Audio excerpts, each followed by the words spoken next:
ஒரு 50 வருஷத்துக்கு முன்னாடி நம்ம அப்பா, அம்மா ஒரு ரூ. 10,000க்கு தங்கம் வாங்கியிருந்தாங்கன்னா, இன்னைக்கு அதோட மதிப்பு வந்து பார்த்தீங்கன்னா, 1,30,000.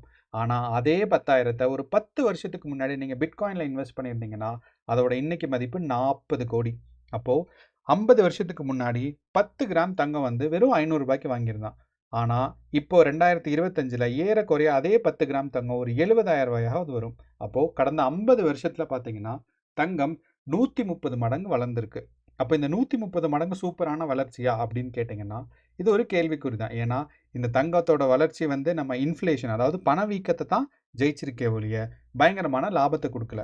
ஆனா, அதே இது நம்ம பிட்காயின்ல பார்த்தீங்கன்னா, 2010ல இன்வெஸ்ட் பண்ணியிருந்தோம்னா, இன்னைக்கு 40,00,00,000 ஈஸியா ஜெயிச்சிருக்கலாம். ஆனா, 2022 வரைக்கும் 40,00,00,000 வந்திருக்காது.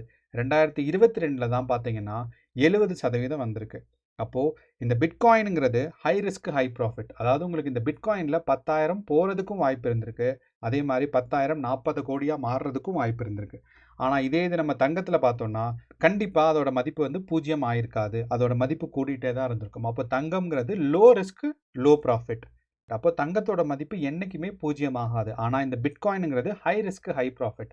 அந்த 10,000 பிட்காயின்ல இன்வெஸ்ட் பண்ணது கண்டிப்பா 0 ஆறதுக்கு பயங்கரமான வாய்ப்பு இருந்திருக்கு. நீங்களே சொல்லுங்க.